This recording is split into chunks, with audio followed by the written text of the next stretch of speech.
குணப்படுத்தவே முடியாத வலியை நீ எனக்கு கொடுத்த போதும் நான் உன்னில் அன்பு காட்டினேன்.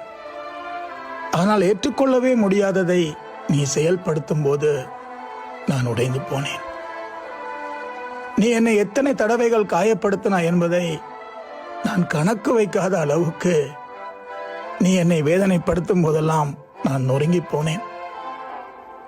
நான் வாக்குவாதப்படவில்லை என்றால், நான் உன்னோடு திருப்பி பேசவில்லை என்றால் உனக்கு என்னை மிகவும் பிடித்திருந்திருக்கும். என் பாசம் உனக்கு இலவசமாக கிடைத்திருந்திருக்கலாம். ஆனால் உன்னளவுக்கு நான் யாருக்கும் என் இதயத்தில் இதுவரை இடம் கொடுத்திருந்ததில்லை. நான் கூர்ந்து கவனித்து பிரச்சனையை உருவாக்கவில்லை. அப்பட்டமான உண்மையை நீ பொய்களால் மறைக்கிறாய். நீ இப்போது சுயநலமாக இருக்கும்போது நானே உன்னை காயப்படுத்துவது போல் உனக்கு தோன்றும். நீ என்னை ஏமாற்றுகிறாய் என்று எனக்கு தெரிய வந்த பிறகும் நான் அதனால் பாதிக்கப்படவில்லை என்பது போல் நடித்தேன்.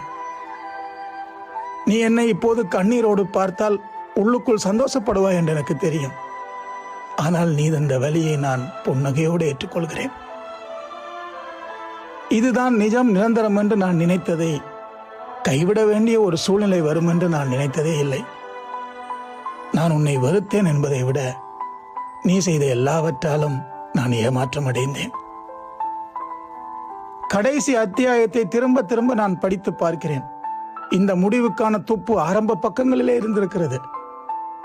ஒரு சிறிய விஷயம் எவ்வளவு புண்படுத்தும் என்று பெரிய தப்பு பண்றவங்களுக்கு தெரியாது. இப்போது நீ என்னை போக அனுமதித்ததற்கு நான் ஒரு நாள் உனக்கு